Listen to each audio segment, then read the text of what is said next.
Guys,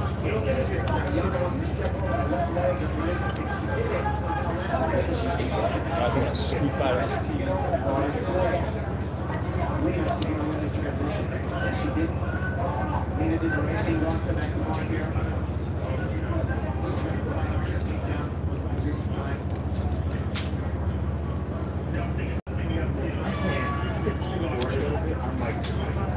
Yeah, I see this. I gotta get on the damn floor. Is this really where I gotta talk? Yeah, well, no, you don't have to talk.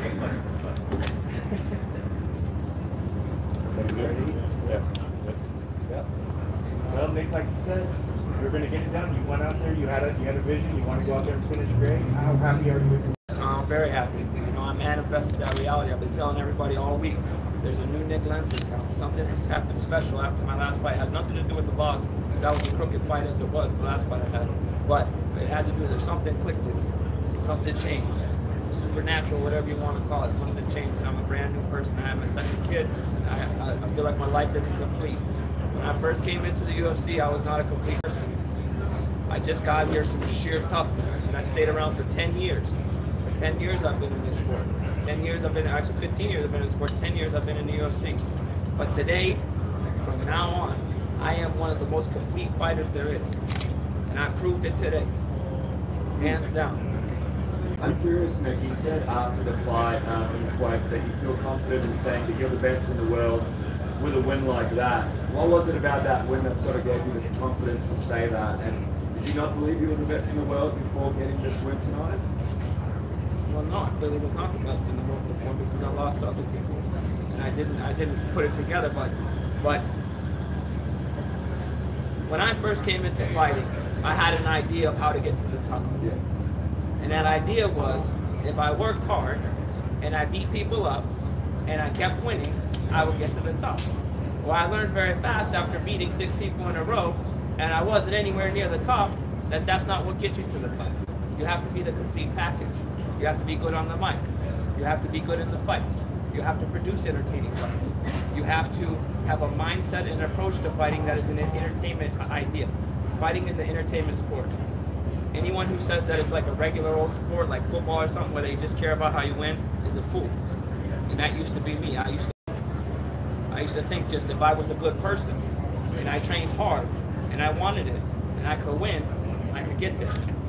And I got there, and I got passed up by a ton of people who weren't as good as me, didn't put together as many wins, didn't beat as good of people, and I got passed all the time by these guys.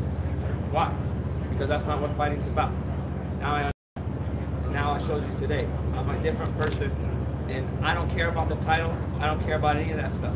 Like I said, I put an open hit out on the corner. If you want this work, you can get it. Just know it'll be the end of your career. Were you surprised the referee didn't step in the first when you were landing those bombs? And were you worried at all that you might overexert yourself? Yeah, I mean, I wasn't going to overexert myself, but I mean, I was good. I thought they were going to stop it a few times, and but I'm glad they did it. You know, I mean, Ray Maynard is a man, and he deserves a chance to fight. He puts his life into this. And every man that goes into that cage deserves a chance to fight because they're paying for their family's food. And stopping fights early is one of the worst things you can do because that man dedicated his life to this sport. And it's his decision when he should fight, when it should be stopped. Now, he stopped it at a good time there because the next shots coming after that head kick were brutal. And he would have been really hurt. So that's why the refs there. But I'm glad they gave him another shot. And Gray is one of the pioneers of this sport. And it was an honor to fight him. You know, I hope to see him again. Obviously, he was upset after the fight, but I would love to shake his hand. And, you know, any guy I ever beat, I owe him a debt of gratitude because through his misery and through his pain, I have accelerated my life, and that's how I pay for my kids and stuff to eat. And that's the nature of this sport. When you win, someone else loses. And Gray doesn't deserve to lose. He's a great man, and I hope they give him a lot of money, and I hope they give him whatever he needs. But if they put him in the cage with someone like me, I'm gonna kill him. You touched on it there again. How much has fatherhood for you been that switch for you to help motivate you to become the whole package? It seems like that's maybe part of what the reason is behind your metamorphosis.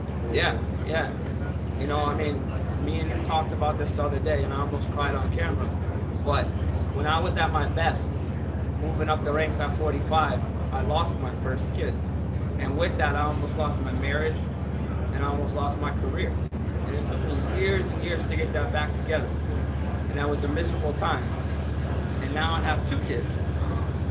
And like we said before, now I don't need any more kids. I have like 7 alarms on my phone for the birth control. And every time it goes off, I run and ask my wife, so you take that birth control? Because I can't have no more kids no more. I got 2 kids under 2, 2 little girls. It's too much. It's too much. What's next for you after this fight in terms of an opponent? Anyone come to mind? Don't care. Whoever wants to work, they can get it. I'll fight them next weekend. Do you want to fight one more time this year, or are you looking more towards 2019? No, I'll fight whenever. I said, there's an open hit out on the corner. Right here. Right here. If you want this work, you can get it. Just know, like I said before, it will be the end of your career. You mentioned you're one of the best in the world. A lot of lightweight matchups on this card. How do you see yourself going up against some of the top guys in the division, guys like Tony Ferguson, Anthony Pettis, Conor McGregor, Khabib, for example? How do you see yourself sort of coming out? At any point in time, I can beat anyone in the world. Now, any fool knows that MMA is not boxing. MMA is not these other sports. You can lose. You can get caught. You can get beat up. Lots of stuff can happen. But at any point in a fight, if you fight me, there is a chance you will lose.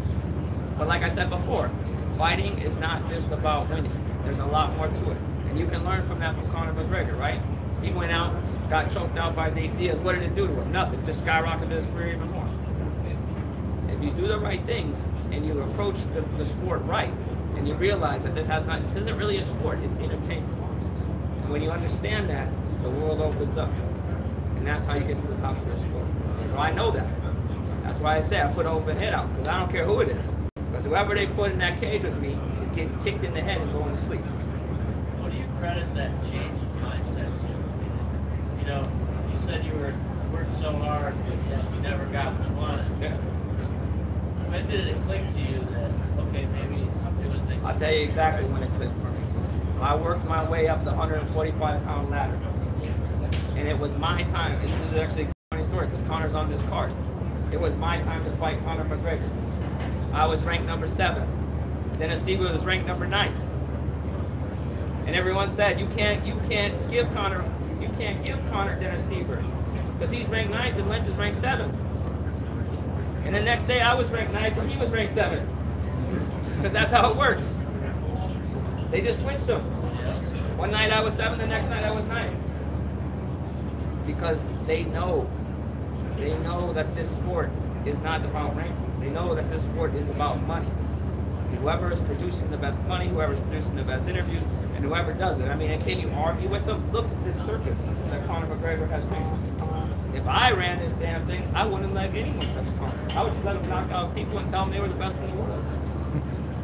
I would break their legs before they went out there. How do you think that fight would have gone if you would have gotten that fight with Conor instead of Dennis? Well, as you get when Conor was coming his way up, he had more holes than he has now. Conor's definitely one of the best fighters there is. Period. Man's a superstar. I would love a chance at him, there's no doubt. And I think I could beat him. But the man is a superstar, and he deserves to be here. He's growing our sport tremendously. I've gone from a Conor hater, but being on this card, I can see what he does. I can see that he's opened up my world, and he's getting us all paid more. And as much as I would love an opportunity to take my shot at him, I see why the UFC didn't give it to me. Because there's 5 million fucking pay-per-views they're gonna sell for this shit, right? So that's the truth, you know. And I learned that, and like you said, it's my kids, the son. That's a big part of it. You know, they complete me. They gave me a new sense of life, a new purpose. But also, I just grew up. When I came in here, I was just a dumb ghetto kid. Now I'm not.